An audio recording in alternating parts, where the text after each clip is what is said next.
राजनीति गर्ने चुनावमा जान्न भन्ने त्यो हुन सक्दैन, असम्भव हो। राजनीति डेमोक्रेसी र इलेक्सन, पोलिटिक्स डेमोक्रेसी र election inseparable to each other, एकअर्काबाट छुट्याउनै नसक्ने चिजहरू। अवश्य जित्छौँ। हेर, हामीले जित्ने हो। यो देशमा केही गर्नु छ, यो क्षेत्रमा हामी केही गर्नै देखाउँछौँ। हामी यही जन्मेको मान्छे हो नि, हामीले केही गर्नु परेन। ऊ त्यो परको मान्छे भर्खर हिजो अस्ति पछाडि सर आएको यहाँ चुनावमा जितिरहेछ, हामीले नजित्ने। सही समयमा सही फैसला, right decision in right time, त्यो एउटा महत्त्वपूर्ण कुरा हो। तपाईले सही समयमा सही फैसला भनेको त्यो अघि भने जस्तै कोसँग गठबन्धन गर्ने कि नगर्ने कि के गर्ने, त्यो कुरा तपाईले सही समयमा सही फैसला, सही डिसिजन गर्न सक्नुपर्छ। मार्टिन लुथर किङले भन्नुभएको थियो, राम्रो र सफल लिडर मानिसका विचारको पछि दगुर्दैन, उसले मानिसका विचारहरूलाई नै बदलिदिन्छ। जस्तै मेरो विश्वास, मेरो भरोसा, सचेत नेपाली अन्तिम आशा।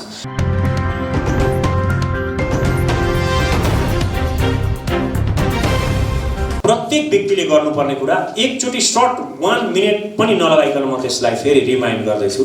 सबभन्दा पहिला बोल्न जाँदाखेरि, यहाँ मैले हिजो प्रत्येकको अवलोकन गरेर नै यो कुरा भनेको छु। बोल्न जाँदा सबभन्दा पहिला त्यो चाहे प्रधानमन्त्री होस् कि जोसुकै होस्, तर त्यो सभाको सभापतिलाई सम्बोधन गर्नुपर्छ। सभापति भनेको त्यो कार्यक्रमको प्रधानमन्त्री राष्ट्रपति भन्दा पनि ठुलो हो। प्रधानमन्त्री त देशको हो, तर त्यो कार्यक्रम त इन्डिपेन्डेन्टली चलिरहेको छ। त्यसैले सभापतिलाई सम्बोधन गर्नुहोस्, दोस्रोमा प्रमुख अतिथिलाई सम्बोधन गर्नुहोस्, तेस्रो नम्बरमा विशिष्ट अतिथिलाई सम्बोधन गर्नुहोस्, चौथो नम्बरमा अतिथिहरूलाई सम्बोधन गर्नुहोस्। अब विशिष्ट अतिथि र प्रमुख अरू हुनुहुन्न भने, विशेष अतिथि हुनुहुन्न भने अतिथिलाई, प्रमुख अतिथिपछि अतिथिलाई सम्बोधन गर्नुहोस्। अतिथिलाई सम्बोधन यी सबै गर्दाखेरि प्रत्येक मान्छेको उहाँहरूलाई कसलाई पहिला दोस्रोमा बोलाउने भन्ने कुरो पनि ख्याल गर्नुभयो भने यो सहज हुन्छ। र यहाँहरू जहाँसुकै जाँदा, सपोज यहाँले चाहिँ यहाँले सुर्खेतमा एउटा कार्यक्रम गर्नुभयो, सपोज त्यहाँ हामीलाई बोलाउनु भयो, हामीलाई बोलाउँदाखेरि सबभन्दा पहिला म हाम्रा पार्टीका अध्यक्ष पुण्य प्रसाद प्रसादजीलाई यहाँ मञ्चमा निम्ता गर्छु भन्नुभयो र दोस्रोमा ओम खरेललाई भन्नुभयो भने मिलेन। अब तपाईँले त्यो यहाँको हाम्रो के छ, हामीले क्रमबद्धता के छ हाम्रो पार्टीको बुझेर तपाईँले आयोजकले, तपाईँ आयोजक, किनकि तपाईँ आयोजक विभिन्न ठाउँमा आयोजना पनि गर्ने हुनाले यो भन्दैछु म यो कुरा। विभिन्न ठाउँमा तपाईँले कार्यक्रम आयोजना गरेर हामीलाई बोलाउनु पर्ने पनि हुनसक्छ, त्यो अवस्थामा पनि मैले भन्दैछु। अब यहाँ हाम्रो पार्टीको पनि कुरा म यहाँलाई जानकारी गराउँछु। सबभन्दा पहिला तपाईँले हाम्रो पार्टीको अध्यक्षज्यूलाई, पुण्य प्रसाद प्रसाईज्यूलाई बोलाउनु परेपछि दोस्रो नम्बरमा हुनुहुन्छ जनजीत तामाङज्यू, त्यसपछि यहाँले डाक्टर चेत परियारज्यूलाई बोलाउनुपर्छ, त्यसपछि देवराज लामाज्यूलाई बोलाउनुपर्छ, त्यसपछि मात्रै ओम खरेल आउँछ। अब बिचमा कोही पनि हुनुहुन्न, पुण्य प्रसाई र ओम खरेल जानुभयो भने तपाईँले डाइरेक्ट बोलाउनु पर्यो। यो कुरा सामान्य नर्मल कुरा हो। यो कुरा यहाँहरूले बाहिर गरिने कार्यक्रमहरूमा पनि यहाँहरूले यति सामान्य कुरा चाहिँ ख्याल गरिदिनु भयो भने पार्टीमा पनि जहिले पनि पार्टीमा र सुरक्षा निकायमा अरू चिजहरूमा चेन अफ कमान्ड हुन्छ। उहाँले भनेको उहाँले मान्नुपर्ने, उहाँले के भन्दै हुन्छ, कस्तो सही सुझाव दिँदै हुनुहुन्छ। जब चेन अफ कमान्ड ब्रेक हुन्छ, मलाई अध्यक्षज्यूले ओमजी तपाईँ यो गर्नुहोस् भन्नु भने म गर्दिनँ भने कसरी गर्नु? म त्यो पार्टीमा उहाँको अन्डरमा उहाँले भनेको कुरामा कसरी रहन सक्ने, कसरी मैले उहाँलाई रेस्पेक्टेसन दिन सक्ने? त्यसैले त्यो चेन अफ कमान्डलाई हामीले ख्याल गरेर मात्रै पार्टीगत क्रियाकलापहरूमा र कार्यक्रमहरू गर्दाखेरि र बोल्दाखेरि पनि हामीले त्यसरी नै सिलसिलेवार मिलाएर बोल्यौँ भने सहज हुन्छ।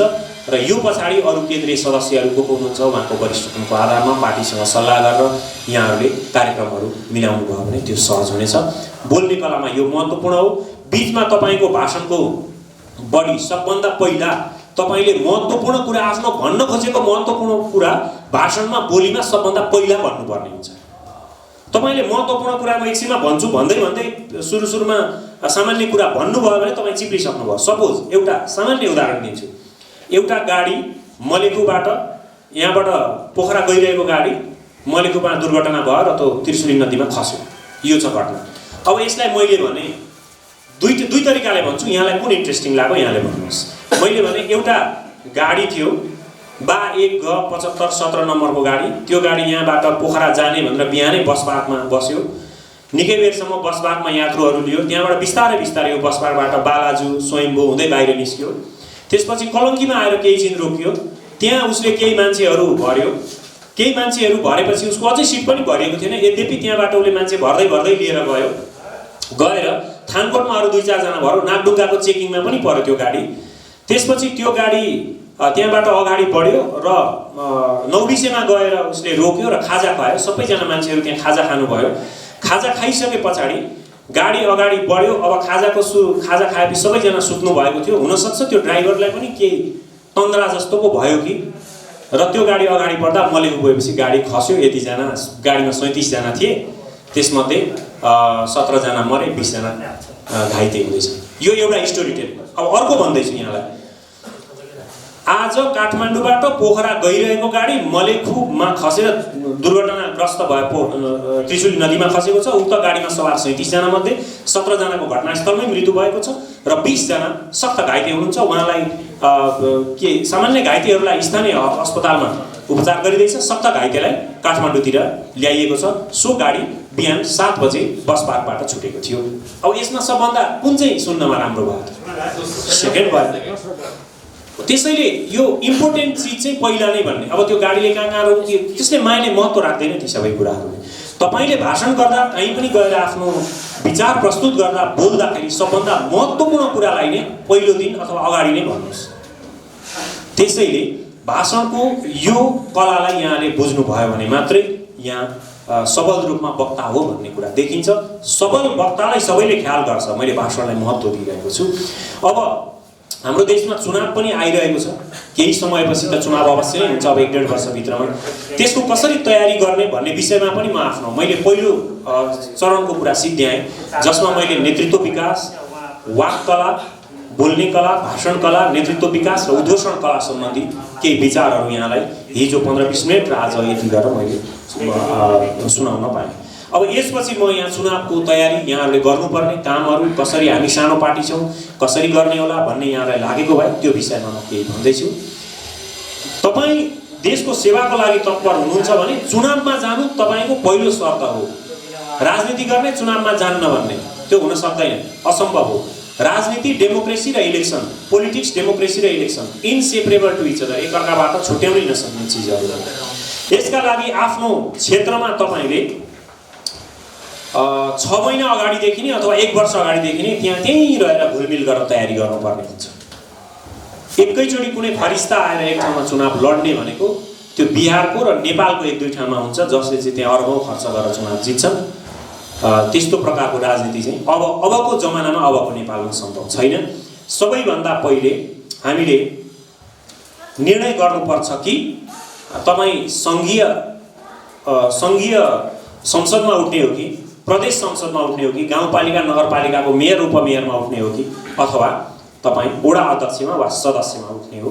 सबभन्दा पहिला तपाईँ त्यो आफूमा त्यो तय गर्नुहोस् तपाईँमा कुन क्षमता छ। नम्बर 1 शर्त चुनावको हामीले गर्नुपर्ने। नम्बर 2 मा तपाईँको चुनाव क्षेत्र कहाँ बनाउने त्यो तपाईँले 1 वर्ष अगाडि नै निर्धारण गरिसक्नुपर्नेछ। म फलाना ठाउँमा चुनाव क्षेत्र बनाउनेछु। नम्बर 3 मा तपाईँले फन्ड कलेक्सन कसरी गर्ने। चुनावमा त विभिन्न क्रियाकलाप हुन्छन्, पैसा त चाहियो, पैसाले महत्त्वपूर्ण भूमिका खेल्छ। त्यो कसरी गर्ने त्यसलाई तपाईँले सोच्नुपर्ने हुन्छ। अर्कोमा विश्वासिला मानिसहरूको टिम तपाईँले बनाउनु पर्ने हुन्छ। चुनावमा सहभागी हुनको लागि विश्वासिला व्यक्तिको टिम अत्यन्त आवश्यक पर्छ। त्यसै गरी तपाईले स्थानीय समस्याहरूमाथि कसरी जनमत बनाउने भन्ने कुरा सधैँ ख्याल गर्नुपर्ने हुन्छ। तपाईँ जुन स्थानबाट चुनाव लड्न खोज्दै हुनुहुन्छ त्यहाँको स्थानीय समस्यामाथि जनमत बनाउनको लागि तपाईँ तयार हुनुपर्छ र त्यसको लागि इस्यु तपाईँले खोज्नुपर्ने हुन्छ। तपाईसँग दोस्रो पोइन्ट भनिरहेको छु। तपाईसँग पहिलो पोइन्ट मैले भने सबैभन्दा पहिले तपाईँले कहाँबाट चुनाव उठ्ने भन्ने, चुनावमा उठ्ने निर्णय गर्नुपर्ने। दोस्रो पोइन्टमा मैले भने विजयको लागि तपाईँसँग आत्मविश्वास हुनुपर्छ। भोटमा उम्मेदवार भइसकेपछि जित हासिल गर्छु नै भन्ने आत्मविश्वास प्रत्येक व्यक्तिमा, म जित्छु नै, चाहे त्यो 10-15 जना किन नहोस् नि अहिले कार्यकर्ता, तर म जित्छु यो चुनाव भन्ने तपाईँमा आत्मविश्वास हुनुपर्छ। र त्यसको लागि तपाईँ कसैसँग स्थानीय स्तरमा गठबन्धन गर्न तयार हुनुपर्छ। म फलानुसँग गठबन्धन गरेर चुनाव लड्दैछु है भनेर तपाईँले केन्द्रलाई, आफूभन्दा माथिल्लो मातहतलाई तपाईँले जानकारी गराउनुहोस् र स्थानीय स्तरमा नै तपाईँले गठबन्धन गरेर चुनावमा उठ्न पनि सक्नुहुन्छ। साथै आफ्नो चुनाव प्रचार प्रसारमा जुट्नेहरूका माझ कहिल्यै पनि कमजोर र पराजित मानसिकता हो, हामी त यति छौँ के जित्छौँ होला हौ, 15-20 जना त तपाईँहरू हुनुहुन्छ त्यहाँ, तैपनि गरौँ न भन्नुभयो भने तपाईँको पछाडि कोही लाग्नेवाला छैन। केटाहरू हामी जित्छौँ, अवश्य जित्छौँ, हेर हामीले जित्ने हो। यो देशमा केही गर्नु छ, यो क्षेत्रमा हामी केही गरेरै देखाउँछौँ। हामी यहीँ जन्मेको मान्छे हो नि, हामीले केही गर्नु परेन। ऊ त्यो परको मान्छे भर्खर हिजो अस्ति पछाडि सर आएको यहाँ चुनावमा जितिरहेछ, हामीले नजित्ने? तपाईसँग त्यो कन्फिडेन्स, तपाईसँग त्यो आत्मविश्वास र विजयको लागि त्यो अग्रसरता तपाईँमा हुनुपर्छ। समय व्यवस्थापन तपाईँले गर्न सक्नुपर्छ। सही समयमा सही फैसला, right decision in right time, त्यो एउटा महत्त्वपूर्ण कुरा हो। तपाईँले सही समयमा सही फैसला भनेको त्यो अघि भने जस्तै कोसँग गठबन्धन गर्ने कि नगर्ने कि के गर्ने, त्यो कुरा तपाईँले सही समयमा सही फैसला, सही डिसिजन गर्न सक्नुपर्छ र जहिले पनि कन्फिडेन्ट देखिनुपर्छ। आफ्नो कार्यकर्ता, आफ्नो सँगैका लिडर्सहरूसँग तपाईँ कन्फिडेन्ट हुनुपर्छ। अनि एक मात्र गलत निर्णय तपाईँको जीवनमा, तपाईँको राजनीतिक जीवनमा भारी पर्न सक्छ। तपाईँले एउटा सानो गलत निर्णय गर्नुभयो भने राजनीतिक करियर नै खतम पनि हुन सक्छ। जस्तै केपी ओली र मोहनचन्द्र अधिकारी सँगै जेल बसेको भन्छन्। मोहनचन्द्र अधिकारी कहाँसम्म थाहा छैन, केपी ओली देशमा दुई चोटि प्रधानमन्त्री भएर आए। उहाँहरूको चाहिँ त्यो गलत निर्णय भएको हुनसक्छ। उहाँहरूले कुनै पनि कालखण्डमा गलत निर्णय गरेको कारणले नै त्यो सबै भएको हुनसक्छ। यसै गरी यदि तपाईँले आजको समय बर्बाद गर्नुभयो भने भोलि समयले तपाईँलाई बर्बाद गरिदिन्छ। एउटा कस्तो महत्त्वपूर्ण कोटेसन छ, यहाँले ख्याल गरिराख्नुहोस्। तपाईँले आज समय बर्बाद गर्नुभयो भने भोलि समयले तपाईँलाई बर्बाद गरिदिन्छ। Reciprocal relationship between time and individual, त्यसलाई हामीले एकदमै ख्याल गर्नुपर्ने हुन्छ। कठिन समय सधैँ रहिरहँदैन। कुनै पनि व्यक्तिको जीवनमा, राजनीतिक जीवन, सामाजिक जीवन, अरू जीवनमा कहिल्यै पनि कठिन समय रहिरहँदैन। तर कठिन र खराब मान्छेहरू चाहिँ तपाईँसँगै रहिरहन सक्छन्, त्यो तपाईँले पहिचान गर्नुपर्छ। कठिन र खराब मान्छेहरू तपाईँसँग रहन सक्छन्, तिनीहरूले सधैँ तपाईँलाई ब्याक पार्नेछन्। ती को हुन् मेरो लागि कठिन र खराब? सधैँ नेगेटिभ कुरा गर्ने, सधैँ तपाईँ यस्तो पार्टीको, उस्तो पार्टीको, सानो पार्टीको, यो पार्टीको, फलानाले यस्तो भन्ने मान्छेहरूलाई तपाईँ छेउछाउमै आउन नदिनुहोस्। त्यसले तपाईँको आत्मविश्वास कमजोर गराइदिन्छ र त्यस्ता मान्छेहरूले तपाईँलाई प्रतिगमन पछाडितिर मात्रै लैजान्छ। त्यसले कहिले पनि तपाईँलाई सकारात्मक विचार सम्प्रेषण नगरेपछि तपाईँ विजयको लागि कहिल्यै पनि अग्रसर हुन सक्नुहुन्न। तपाईँले सेकेन्ड र मिनेटको महत्त्व बुझ्नुहोस्, घन्टाले आफै तपाईँलाई बुझ्छ। सेकेन्ड र मिनेटको, जब तपाईँ चुनावको दौरानमा आफ्नो नाम नोमिनेसन गर्नुहुन्छ नि, सेकेन्ड र मिनेटको महत्त्व बुझ्नुहोस्, घन्टाले तपाईँलाई बुझ्नेछ। तपाईँलाई अवश्य पनि त्यसले जित दिलाएर छाड्नेछ। विश्वसनीयता अर्को पोइन्टको रूपमा मैले तपाईँलाई यहाँ भनिरहेको छु। जनतासँग विश्वासको सम्बन्ध बनाउनुहोस्।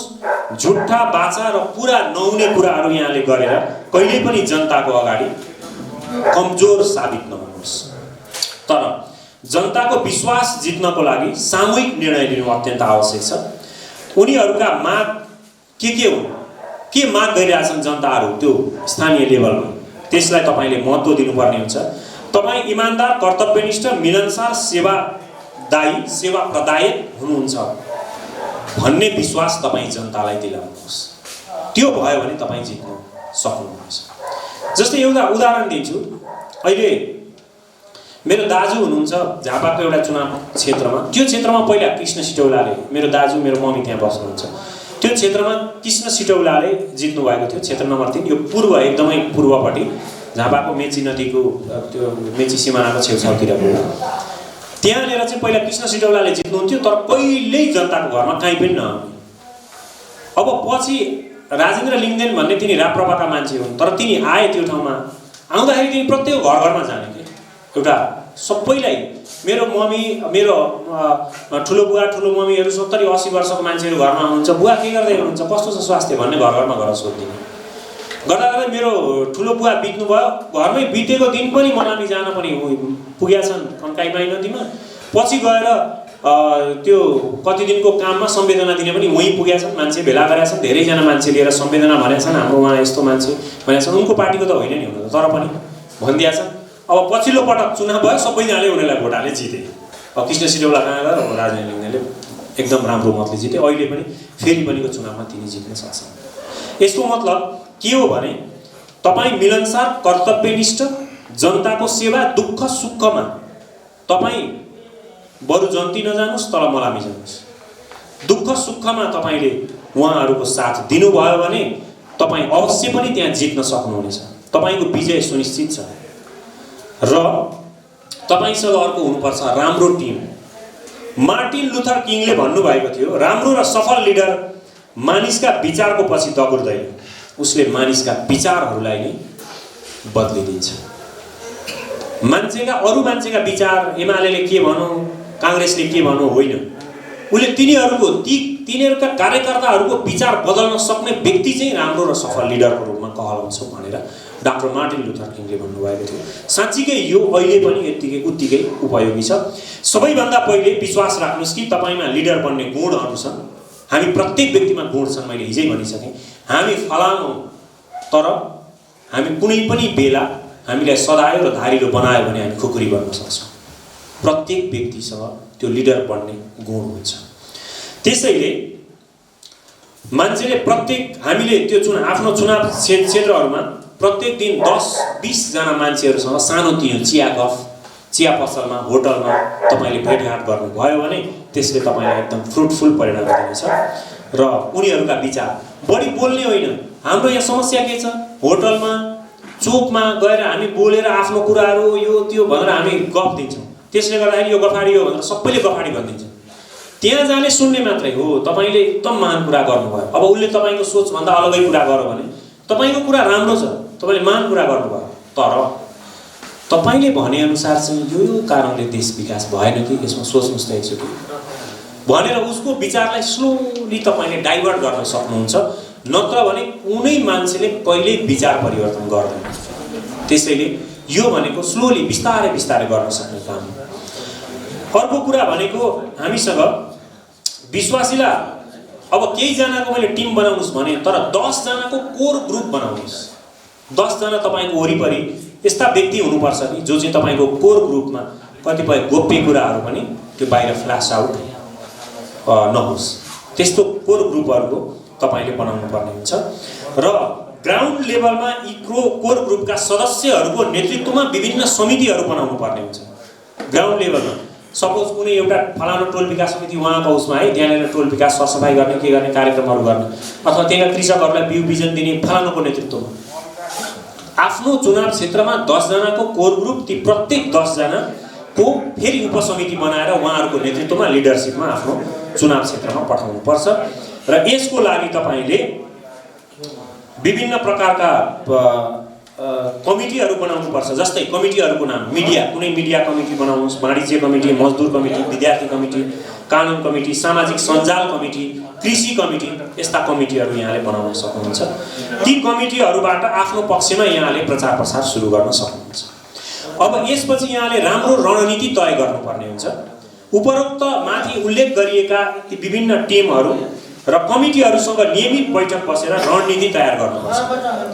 बैठक नियमित रूपमा बस्नुपर्छ र ती बैठकबाट रणनीति तयार गर्नुपर्ने हुन्छ। विचार, रणनीति र कुनै पनि निर्णय भावुकताको आधारमा गर्नुभयो भने तपाईँ असफल हो। नेता भावुक पनि हुन्छ र नेताले भावुकतालाई त्याग पनि गर्छ। भावुक भएर बिचरा फलानुको त कमजोर अवस्था रहेछ, ठिकै छ, उसले भनेको कुरा मानिदिनु पर्यो भन्नुभयो भने तपाईँ असफल हुनुहुन्छ। कसैको कमजोर छ अथवा छैन भन्ने कुरा तपाईँले अन्वेषण गर्ने हो र भावुकतामा निर्णय गर्ने होइन। रणनीति बनाउँदा तपाईँले जनताको मुडलाई पनि ख्याल गर्नुपर्ने हुन्छ। जनता अहिले के मुडमा छ? एमसिसीको विरोध गर्ने मुडमा छ। अब तपाईँले अर्कै कुरा गरिदिनु भयो भने जनता एङ्ग्री हुन्छ, रिसाउँछ। कुन मुड छ अहिले जनताको? स्थानीय स्तरमा त्यहाँ पुल नबनेर मान्छेलाई त्यो वडा कार्यालयमा जानु अप्ठ्यारो भइरहेछ, तपाईँ एमसिसीको कुरा गर्नुहुन्छ त्यहाँ गएर गाउँमा। अब रिस उठ्दैन मान्छेलाई? उसलाई चाहिँ पुल बनाउन, पुलको समस्या तपाईँ बोलिदिनुहोस् न। यहाँबाट आज हामी वडा कार्यालयमा जानको लागि गएका थियौँ, यो पुल बनेको छैन, देखाउनुहोस् तपाईँ भिडियो खिचेर। पुल बनेको छैन, यसरी खोलाबाट घुँडा यति लुगा भिजेर बच्चाहरू यहाँ मर्न सक्छन्, डुब्न सक्छन् भन्नुभयो भने तपाईँलाई जनताले रुचाउँछ। अब तपाईँ त्यहाँ गाउँमा गएर एमसिसीको विरोध गर्नुभयो भने मान्छेले तपाईँलाई रुचाउँदैनन्। मान्छेको, जनताको स्थानीय स्तरमा मुड बुझेर तपाईँले निर्णय गर्नुपर्ने हुन्छ जनताले के चाहिरहेका छन्। जोखिम वहन गर्न तयार हुनुपर्छ। जोखिम र स्पष्ट लक्ष्य, क्लियर भिजन तपाईँसँग हुनुपर्छ। एउटा भनाइ नै छ, सबैभन्दा मजा तब आउँछ जब बाँकी मानिसले तपाईँको हारको प्रतीक्षा गरिरहेका हुन्छ। यो हारिदिए हुन्थ्यो भनेर जब तपाईँलाई भनिरहेका हुन्छन् नि, त्यति बेला तपाईँले विजय प्राप्त गर्नुभयो भने सबभन्दा मजा त्यहाँ आउँछ। त्यसै कारणले तपाईले जोखिम वहन गर्नको लागि सधैँ रेडी हुनुपर्छ भनिएको छ। यस्तो रिस्क लिनुको मजा अलग्गै छ र यस्ता रिस्कहरू लिएर कसरी अगाडि बढ्न सकिन्छ र कसरी यी रिस्क समस्याहरूलाई पार गर्न सकिन्छ भनेर यहाँले अघि मैले उल्लेख गरेका महापुरुषहरूको जीवनी अवश्य पनि पढ्नुपर्ने हुन्छ। यो चुनावको तयारीको यो सन्दर्भमा पनि महापुरुषको जीवनी फेरि एकपटक लागू हुन्छ। जनतासँग सम्बन्ध र आन्दोलन, कुनै क्षेत्रमा चुनाव जित्नको लागि सर्वसाधारणसँग निकट हुनुपर्छ, साथसाथै उहाँहरूको हितको लागि आन्दोलन गर्न, कोणसभा गर्न, बैठक गर्न, त्यहाँ के गर्नुपर्ने हो, राँके जुलुस गर्न, जे गर्न पनि तयार हुनुपर्छ उहाँहरूको जनतासँग, जनताको हितको लागि। यी कुराहरूमा पछि परियो भने जनताले कहिले पनि रुचाउँदैनन्। अब फन्ड कलेक्सनको कुरा छ। आफ्नो कोर टिमबाट सबभन्दा पहिला अघि मैले भने 10 जनाको टिम बनाउनुस्। त्यो प्रत्येक 10 जनाको टिमबाट तपाईले 1-2 हजार 2-3 हजार जति हुन्छ त्यो बाट फन्ड कलेक्सन गर्ने सुरुवात चाहिँ त्यहाँ आफैबाट गर्नु पर्यो। आफैबाट चन्दा कलेक्सनको सुरुवात गर्यौं भने त्यो सहज हुन्छ। गाउँ र टोल स्तरमा पनि हामीले कार्यक्रमहरूको आयोजना गर्नुपर्ने हुन्छ। टोल स्तरमा कोण सभा, सानातिना भेला, बैठक, मिटिङ यस्ता प्रकारका हामीले गर्नै पर्ने हुन्छ यदि हामी राजनीतिमा आउन चाहन्छौँ भने। र तपाईले अहिले त सामाजिक सञ्जाल छ, तपाईको आफ्नो स्थानीय स्तरमा रहेको पार्टीको हेल्पलाइनबाट तपाईले चाहिँ त्यहाँ एउटा माहौल चलाउनु पर्ने हुन्छ। एउटा हेल्पलाइन जहाँसुकै वितरण गर्नुपर्ने हुन्छ। तपाईले पर्चा कम्प्लिटिङ गरेर भए पनि तपाईको पार्टीको, सपोज तपाई कुनै ठाउँमा कैलाली जिल्लामा हुनुहुन्छ भने कैलाली जिल्लाको धनगढीमा रहेको तपाईको पार्टी कार्यालयको सबैले उठाउने नम्बर जुन छ, मोबाइल नम्बरै होस्, त्यो नम्बर तपाईले त्यहाँ प्रचारित गरेर त्यो नम्बरबाट हामीलाई तपाईको स्थानीय के समस्या परेका छन् यो नम्बरमा फोन गर्नुस्, हामी समाधानको लागि उद्धत हुन्छौँ भन्नुस्। तपाईलाई फोन आउन थाल्छ। तपाईलाई चाहिँ मान्छेहरूले आफ्नोपन महसुस गरेछन्, ओ यसले त हाम्रो समस्याको बारेमा समाधान गरिदिन्छु भन्दैछ। तपाईलाई आफ्नोपन जनताले त्यहाँबाट महसुस गर्नेछ। त्यस्तै गरी त्यही हेल्पलाइनबाट, हेल्पलाइनको नम्बर दिएर अब तपाईले त्यहीबाट चाहिँ अभियान चलाउन सक्नुहुन्छ, चन्दा पनि सङ्कलन गर्न सक्नुहुन्छ। हामीले फन्ड त रेज गर्नु नै पर्छ। चुनाव अभियानको लागि तपाईले त्यही हेल्पलाइनबाट चन्दा सङ्कलन गर्नुपर्ने हुन्छ। अर्को विभिन्न कार्यक्रमहरू तपाईले आफ्नो ठाउँमा गर्न सक्नुहुन्छ। जस्तो तपाईको अफिस कुनै ठाउँमा छ, विराटनगरमा छ भने तपाई आफ्नो अफिससँगै अर्को एउटा कोठा लिनुस् र त्यहाँनेर यस्तै नेतृत्व विकास सम्बन्धी र वक्तृत्व कला अथवा तपाईको आत्मविश्वाससँग सम्बन्धित बिहान हरेक दिन बिहान 6 देखि 8 बजेसम्म 2 घण्टाको कक्षा छ है भनेर तपाई प्रचारित गर्नुस्। कक्षा लिन आउनुहुन्छ, प्रत्येक जनाबाट तपाईले शुल्क उठाउनुस्। तपाईको पार्टीको कोठा भाडा चल्छ, अफिस भाडा चल्छ र अरु केही खर्चहरू पनि उठ्छ। साथै नेपालमा अहिले अंग्रेजी भाषा सिक्नको लागि, विदेश जानको लागि अंग्रेजी भाषा सिक्ने हुनुहुन्छ, अंग्रेजी भाषाको कक्षा है बिहान चाहिँ बिहान यो उद्घोषण सम्बन्धी कक्षा चाहिँ 8 देखि 10 देखि 12 सम्म अंग्रेजी भाषाको कक्षा भनेर तपाई लगाइदिनुस्। बेलुकाको टाइममा तपाई त्यस्तै एउटा केही बोल्नेसँग सम्बन्धित नै लगाइदिनुस् अथवा एक्सरसाइजसँग सम्बन्धित लगाइदिनुस्। कुनै एउटा योगा गुरुलाई ल्याउनुस् र त्यहाँ योगा गराउनुस्। त्यो बापत तपाईले केही सामान्य पैसा लिनुस्। त्यसले पनि तपाईको अफिस भाडा चल्छ र तपाईलाई फन्डको जहिलेसुकै समस्या चाहिँ भइरहदैन। त्यत्रो अब करोडौं अरबौंको कुरा नगरौँ। यद्यपि तपाईलाई लोकल लेभलमा चाहिने 10-20 हजार 50 हजारको चाहिँ खाँचो चाहिँ पर्दैन। यो स्तरमा तपाईले आफ्नो फन्ड रेज गर्न सक्नुहुन्छ। अब सामाजिक सञ्जाल पनि तपाईलाई फन्ड रेज गर्नको लागि उपयोगी हुन्छ, किनकि सामाजिक सञ्जालबाट नै हाम्रो यो पार्टी कार्यालयको सँगै यस्तो यस्तो छ है, हाम्रो कार्यक्रमहरू छ भनेर तपाईले भन्नुभयो भने त्यहाँ त्यो कार्यक्रम सकेपछि त्यो उद्घोषणको जुन दिनुहुन्छ 2 घण्टाको ट्रेनिङ, त्यो सकेपछि अरु 15 मिनेट तपाई पार्टीको बारेमा बताउनुस्। ती सबै तपाईको कार्यकर्ता हुन्छ, लिडर पनि हुन्छ, कार्यकर्ता पनि हुन्छ।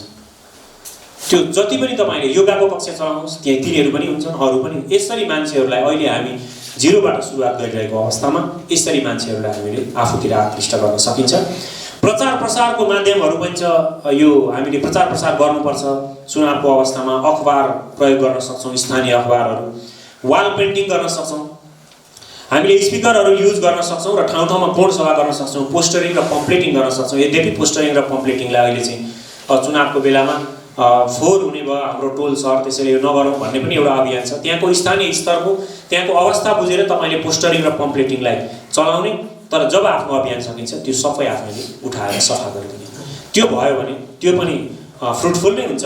अनि अर्को पारम्परिक तरिकाले चलाउने, यी चीज चाहिँ पारम्परिक तरिकाले जुन चलाउने छन् यसले हामीले निरन्तरता दिनुपर्छ। पहिलादेखि नै गरे हो नि पोस्टरिङ, पम्पलेटिङ, अखबारमा यो चाहिँ। अब यो बाहेक तपाईँले सानो सानो ह्यान्डबिलहरू बनाउनुहोस्, सानो सानो हाते पर्चाहरू, त्यो हाते पर्चाहरू बनाउनुहोस्।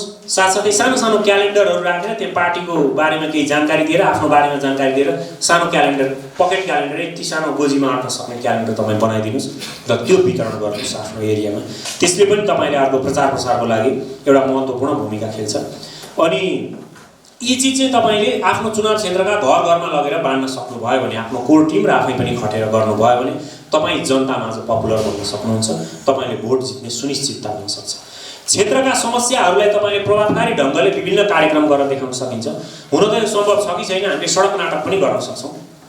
हाम्रो पार्टीले आयोजना गरेको फलानु ठाउँमा, यो हाम्रो ठाउँमा चाहिँ अहिले छाउपडी प्रथा छ, यसको विरुद्धमा हामीले अहिले सडक नाटक गर्दैछौँ भनेर तपाईँ प्रचारित गरिदिनुहोस्। मान्छेहरू आउँछन्, हेर्छन्, त्यहाँ सँगसँगै अहिलेको त्यो ह्यान्डबिलहरू बाँडिदिनुहोस्। त्यो एउटा प्रचार गर्ने सुन्दर र सुयोग्य माध्यमहरू हुन्छ। ट्विटर, वाट्सएप, भाइबर, फेसबुक लगायतका सामाजिक सञ्जालहरू आदि यसको ग्रुप बनाउने र त्यो ग्रुपबाट निरन्तर चर्चा गरिराख्ने, छलफल गरिराख्ने गर्यो भने यसबाट पनि हुन्छ। हेल्पलाइन नम्बर दिने भनेर मैले अघि नै भनिसकेको छु। ससाना कोणसभा र जनसभा आयोजना गर्ने र जहिले पनि तपाईँले स्लोगन, आफ्नो क्षेत्रमा चुनाव जित्न चाहनुहुन्छ भने स्लोगन बनाउनको लागि कहिले पनि पछि पर्नु हुँदैन। स्लोगन एउटा महत्त्वपूर्ण कुरा हो। हामीले केन्द्रीय स्तरबाट केन्द्रले एउटा स्लोगन बनाउँछ र त्यो बाहेक तपाईँले स्थानीय स्तरमा पनि स्लोगन बनाउनु पर्ने हुन्छ। जस्तै मेरो विश्वास मेरो भरोसा सचेत नेपाली अन्तिम आशा, हाम्रो यो एउटा स्लोगन छ। चुनावको बेलामा हामी फेरि अलग्गै केही 2-4वटा स्लोगनहरू बनाउँछौँ, प्रचारित गर्छौँ। यहाँले आफ्नो स्थानीय स्तरमा पनि यस प्रकारका स्लोगनहरूलाई प्रायोरिटी दिनुपर्ने हुन्छ। हर हर मोदी घर घर मोदी भनेर इन्डियामा एकचोटि स्लोगन चलायो, जसले गर्दाखेरि भाजपालाई त्यहाँ धेरै नै भएको थियो। र यो एमालेमा पनि के आज पनि एमाले, सही एमाले, भोलि पनि एमाले के भन्ने यस्तै यिनीहरूले पनि चलाएका थिए। उनीहरूले राम्रै भोट ल्याएका थिए। त्यसैले स्लोगनहरूको महत्त्वपूर्ण भूमिका हुन्छ। त्यसको लागि तपाईँसँग क्रिएटिभ माइन्ड हुनुपर्छ, त्यो तपाईँले सोचिराख्नुपर्ने हुन्छ। आफ्नो पक्षमा चाहिँ कसरी तपाईँले माहौल बनाउने स्थानीय स्तरमा, तपाईँले कहिले पनि जातिवाद, क्षेत्रवाद, धर्मवादको विषयलाई बनाउनु भयो भने तपाईँ एउटा असफल क्षणिक नेता हो। तपाईँले एकछिनलाई जित्न सक्नुहुन्छ, तर तपाईँलाई दुत्कार्नेछ समयले, इतिहासले, गाउँले, टोलले, राष्ट्रले तपाईँलाई दुत्कार्नेछ। त्यसैले कुनै पनि जातिवादी, क्षेत्रवादी, धर्मवादी विषयहरूलाई तपाईँले अपनाउनु हुन्न। तपाईँ लङ लास्टिङ राजनीति गर्न चाहनुहुन्छ भने त्यस्तै गरी तपाईँले सब 1 महिने कार्यक्रम, यो 1 महिनाभरि म के गर्ने, चुनाव आउनलाई अब 6 महिना बाँकी छ, यो 1 महिना के गर्ने, 1 महिने कार्यक्रम पहिला तय गर्नु पर्यो। र यी सबै मैले भनिरहेका कुराहरू तपाईँले गर्न समस्या भयो भने तपाईँले केन्द्रबाट पनि केही सहयोग लिन सक्नुहुनेछ। 1 महिने कार्यक्रम तपाईँले तय गर्नुहोस्। 3 महिने कार्यक्रम अब के गर्ने, त्यो 3 महिने कार्यक्रम तय गर्नुहोस् र 6 महिने कार्यक्रम तय। यो 3 चरणको कार्यक्रम तपाईँले स्थानीय स्तरमा गरेपछि तपाईँलाई चुनाव जित्नको लागि त्यसले एकदमै महत्त्वपूर्ण र सहयोगी भूमिका खेल्न सक्नेछ। यसै गरी अघि जुन भनिएका छन् सामाजिक सञ्जालहरू, विभिन्न माध्यमहरू, त्यसबाट तपाईँ आफ्नो दमदार उपस्थिति जहिले पनि जनाउनुहोस् स्थानीय स्तरमा। स्थानीय स्तरका जब समस्याहरू तपाईँले उजागर गर्नुहुन्छ तब तपाईँलाई स्थानीयले प्यारो गर्न थाल्छ, तपाईँ उनीहरूको आफ्नो हुनुहुन्छ, तपाईँको उपस्थिति दमदार बन्दै जान्छ। स्थानीय मुद्दामा धरना, जुलुस र कोण सभा, अघि मैले भने जस्तै धरना, जुलुस, कोण सभालाई तपाईँले निरन्तरता दिनुपर्ने हुन्छ। घर घरमा प्रचार सामग्री बाँड्ने काम गर्नुपर्ने हुन्छ। त्यस्तै गरी आदिवासीहरूलाई तपाईँले यो कुरा, हरेक ठाउँमा हाम्रो देशमा आदिवासीहरूको रहिरहेको हुन्छ, तपाईँले यो कुरा बताउनु पर्ने हुन्छ कि अहिलेसम्म तपाईँहरूलाई कति मिसयुज गरियो। तपाईँ आदिवासीहरूलाई यो कुरा सोध्नुहोस्। काठमाडौँमा नेवार जातिहरूको आदिवासिता बाहुल्यता छ। नेवार जातिहरूलाई कहिले कुन बेला कसले मिसयुज गर्यो त उहाँहरूलाई थाहा छ नि, उहाँका पुर्खाहरूलाई थाहा छ नि त। परम्परादेखि नै उहाँहरूलाई मिसयुज गर्दै आयो नि। अहिले आएर राजावादीहरू पनि मिसयुज गर्ने, अर्को पनि मिसयुज। त्यो मिसयुज कसले कहाँ गरे उहाँहरूलाई सोध्नुहोस्, उहाँहरूबाट नै बनाउन लगाउनुहोस्। र उहाँलाई मेरो पार्टीमा, यो पार्टीमा तपाईँ मिसयुज हुनुहुने छैन, किनकि सचेत नेपाली पार्टीले एउटा 4 ड्युरेसनको क्लस्टर बनाएको छ। सचेत नेपाली पार्टीमा एउटा जातिको मान्छे एउटा पोस्टमा 2 पटक भन्दा बढी ज्यादा बस्न पाउँदैन र एक ऊ भइसकेपछि ऊभन्दा दोस्रो त्यही जातिको मान्छे दोहोरिन पाउँदैन। सपोज सचेत नेपाली पार्टीमा पुण्य प्रसाद प्रसाईले अध्यक्ष हुनुहुन्छ र उहाँ बाहुन कम्युनिटीलाई रिप्रेजेन्ट गर्नुहुन्छ भने अब कम्तीमा पनि 20 वर्ष ओम खरेल सचेत नेपाली पार्टीको अध्यक्षको दावेदारमा छैन, किनकि ओम खरेल पनि बाहुन। त्यसैले अब म यो पार्टीभित्र कुनै पनि प्रकारको अनैतिक राजनीति गर्दिनँ। अब महिलाई सचेत नेपाली पार्टीको अध्यक्ष हुनु छ भने मैले 25 वर्ष पर्छु, 25 वर्ष मैले पर्खिनुपर्छ। अब पुण्य प्रसाई पछाडि सचेत नेपाली पार्टीमा कुनै नेपालमा दलित भनेको समुदाय अथवा मधेसी समुदायहरू अथवा जनजाति आदिवासी समुदायहरू त्यसबाट मात्रै अब यसपछिको अध्यक्ष हुनुहुनेछ। अब किन ओम खरेलले अनैतिक राजनीति गर्छ? कहिले पनि गर्दैन। यो हाम्रो पार्टीमा यस्तो प्रकारको मोटो छ है, हाम्रो पार्टीको उद्देश्य यो हो। त्यसैले आदिवासी दाजुभाइहरू तपाईलाई मिसयुज गर्न हामी आएका होइनौँ। तपाईलाई मिसयुज गरेर म पार्टी अध्यक्ष हुन खोज्दैछु भन्ने कुरा, जस्तो म अहिले काठमाडौँमा बसिरहेको छु, मेरो घर यहाँ ललितपुर इमाडोलमा छ। अब मैले त्यहाँनिर नेवार समुदायलाई आदिवासीकै कुरा गरिरहेको छु है म प्रसङ्ग। यहाँको अर्को ठाउँको तामाङ होला, अर्को ठाउँको मगर होला। अब यहाँ मैले नेवार समुदायलाई मिसयुज गरेर म के अध्यक्ष हुन खोज्ने मेरो कुनै चान्स छैन नि त। अब मैले किन मिसयुज गर्ने? उहाँहरूसँगै उहाँहरूका समस्या उजागर गरेर म अगाडि जान्छु। त अब त उहाँलाई पो मैले अध्यक्ष बनाउने हो त। मेरो टोलबाट, मेरो ठाउँबाट जो हुनुहुन्छ सचेत नेपाली पार्टीमा, उहाँलाई कसरी अध्यक्ष बनाउने भन्ने पो अब म पहल गर्छु। त्यसैले हामी त्यस प्रकारको राजनीति गरिरहेका छैनौँ भन्ने पनि हामीले जानकारी गराउनुपर्छ। र तपाईले त्यसरी माउथ पब्लिसिटी गर्यौँ भने, माउथ पब्लिसिटी यो प्रकारको सैद्धान्तिक राजनीतिक माउथ पब्लिसिटी हामीले गर्यौँ भने हामी स्थानीय स्तरमा पपुलर हुन जान्छौँ। अब कसैसँग सहकार्य गर्नु परे तत्काल निर्णय गर्ने मैले अघि भनिसकेको छु। र बुथ म्यानेजमेन्टको कुरा छ। अब 1-2 हजार भोटर भएको ठाउँमा एउटा बुथ राखिएको हुन्छ कि अहिले नेपालमा 3000 सम्मको भोटर भएको ठाउँमा एउटा बुथ राखिएको हुन्छ। त्यो बुथमा, उक्त बुथमा आफ्ना सक्रिय 10 देखि 15 जना मान्छे तपाईले खटाउनु भएन भने तपाईँ बहुमतमा जित्नै लागेको मान्छे पनि हार्नुहुनेछ। अहिले नेपालको राजनीति यो अवस्थामा छ। तपाईले 15 जना जुझारु विश्वासिला तपाईका 15 जना मान्छे बुथमा स्ट्यान्ड बाई प्रत्येक बुथमा राख्नुपर्छ। बुथ म्यानेजमेन्ट एउटा महत्त्वपूर्ण कुरा हो। त्यस्तै गरी नेपालमा अब केही अन्त्यमा म केही महत्त्वपूर्ण कुराहरू बताउँछु योसँग, नेपालको पार्टीगत राजनीतिसँग सम्बन्धित। अशिक्षाको कारणले नेपालमा जनताहरूले भोटको महत्त्व बुझिरहेका हुँदैन। अशिक्षा एउटा नेपालमा व्याप्त छ, जसले भोट कति महत्त्वपूर्ण छ भन्ने कुरा नेपालमा बुझेको छैन। अमेरिकामा र युरोपमा भोटको महत्त्व प्रत्येक नागरिकले भोटको महत्त्व बुझेको हुन्छ। मैले भोट दिँदा के हुन्छ, मैले भोट दिइनँ भने कस्तो मान्छे जितेर जान्छ। तर नेपालमा चाहिँ भोट किन हाल्नु पर्ने, नहाले पनि भयो भने जस्तो, मैले किन हाल्ने फलानाले हालिहाल्छ नि भने जस्तो छ। त्यसैले